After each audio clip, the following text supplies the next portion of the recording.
News Pakistan में मसीही बरादरी का रिकॉर्ड कम होने लगा। शनाख्ती कार्ड और यूनियन इंदराज न होना तशवीशनाक सूरत हाल। पाकिस्तान भर में मसीही बरादरी के हवाले से एक अहम और तशवीशनाक मसला सामने आया है, जहां बड़ी तादाद में मसीही बहन भाइयों के नाम अब तक यूनियन कौंसिल के रिकॉर्ड में दर्ज नहीं हो सके और न ही उनके पाकिस्तानी शनाख्ती कार्ड बन सके हैं। ज़राए के मुताबिक अगरचे आबादी के लिहाज से मसीही बरादरी मुल्क की एक बड़ी अकलियत है, लेकिन हुकूमती रिकॉर्ड में उनकी तादाद दिन ब दिन कम होती जा रही है।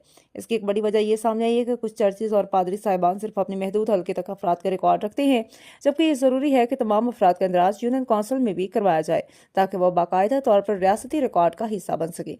एक्ट न्यूज़ चैनल के साथ मिलकर एक खुसूसी मुहिम का आगाज कर दिया गया, जिसका मकसद ऐसे मसीही खानदानों की निशानदही करना है जिनके नाम अभी तक रजिस्टर नहीं हुए या जिनके शनाख्ती कार्ड नहीं बने। तहकीकात के दौरान ईंटों के भट्टों पर काम करने वाले कई खानदानों का जायजा लिया गया, जहां अफसोसनाक तौर पर छोटे बच्चों तक का कोई सरकारी इंदराज मौजूद नहीं पाया गया, जो मुस्तकबिल में उनके लिए संगीन मसाइल का बायस बन सकता है। मुंतजमीन की जानिब से तमाम खुदा के खादमीन, चर्च लीडर्स और मसीही बरादरी से अपील की गई है कि वो इस मुहिम में भरपूर तावन करें, अपने इलाकों का डाटा फ्राहम करें और इसका खैर में माली और अमली मदद करें ताकि हर मसीही शहरी को इसका बुनियादी हक दिलाया जा सके। राब्ता करें और अपना डाटा फ्राहम करें ताकि आपका इंदराज यकीनी बनाया जा सके।